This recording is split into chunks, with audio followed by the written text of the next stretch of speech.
América para los americanos. Una simple frase en la que se materializa la política exterior norteamericana de los últimos 200 años. ¿Cómo podríamos definirla?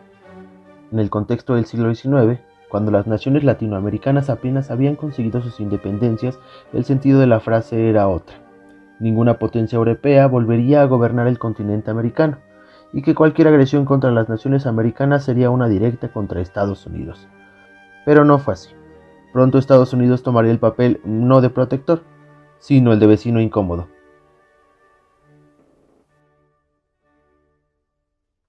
Una vez concluida la Segunda Guerra Mundial, el mundo no volvió a ser el mismo.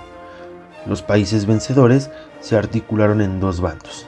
El primero, el occidental, se conformaba por sociedades democráticas, de libre mercado y parcialmente libres. El segundo, el oriental, lo lideraba la Unión Soviética.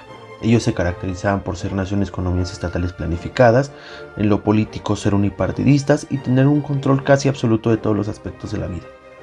Esta polarización del mundo da paso a lo que conocemos como la Guerra Fría, la cual consistió en ser un conflicto indirecto entre las principales potencias. Es decir, la URSS y los Estados Unidos nunca se atacaron directamente, pero sí tuvieron conflictos a través de diversos puntos de tensión. La Guerra Fría en Latinoamérica. Habían pasado décadas desde que Estados Unidos había logrado consolidar su hegemonía en el continente. Su ofensiva en contra de la expansión del comunismo en Latinoamérica consistió en la ejecución de una serie de políticas intervencionistas en toda la orbe, las cuales podemos definir como lo siguiente: financiamiento a grupos contrarios, guerras económicas, sabotaje político y diplomático y, por último, golpes de Estado. El primer conflicto latinoamericano en el margen de la Guerra Fría fue el golpe de Estado en Guatemala de 1954, el cual fue auspiciado por la multinacional United Fruit Company y el gobierno de los Estados Unidos. Jacobo Arbenz, presidente democrático de Guatemala, había iniciado una serie de reformas sociales en favor de los trabajadores y campesinos, lo cual no agradó a los Estados Unidos, pues se anteponía a sus intereses económicos. El reparto agrario afectaba directamente a su dinámica de comercio y terminaron deponiéndolo. En su lugar, se instauró una junta militar. Durante este conflicto murieron alrededor de 15,000 personas.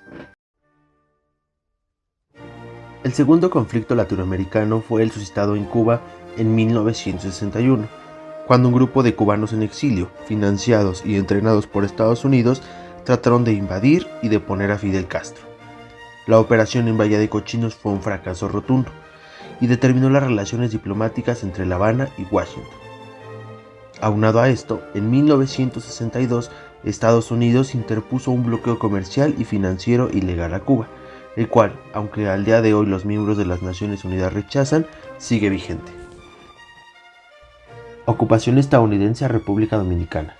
Este conflicto comenzó cuando Juan Bosch tomó posesión como presidente de la República en 1963.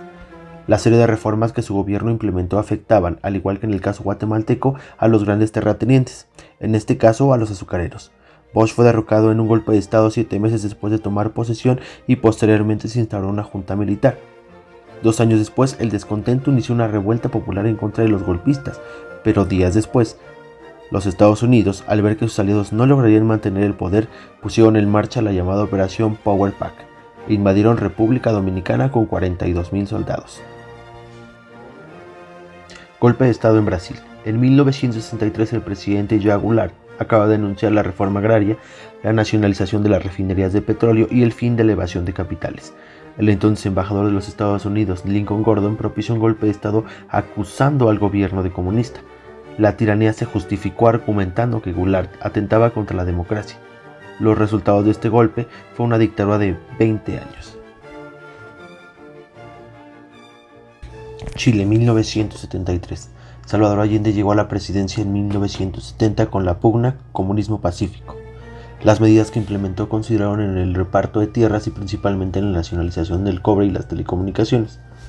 Estados Unidos vio insólita la osadía y generó dentro del ejército y la Fuerza Aérea chilena un golpe de Estado. Y es así como el 11 de septiembre de 1973 el ejército chileno arremete en contra de la población y bombardea el Palacio de la Moneda. Tras la muerte de Allende sube al poder Augusto Pinochet, el que sería uno de los más sanguinarios dictadores de la historia latinoamericana. Plan Cóndor fue una organización estratégica ejecutada entre 1970 y 1980, liderada por Estados Unidos, ideada por el Nobel de la Paz Henry Kissinger, en el cual las dictaduras de Bolivia, Chile, Argentina, Uruguay, Brasil y Paraguay se organizaron para perseguir y erradicar al comunismo.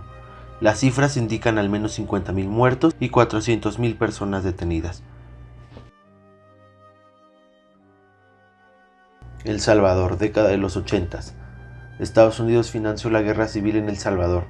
Se estima que el financiamiento llegó a $4.000 millones y durante el conflicto murieron al menos 75.000 personas.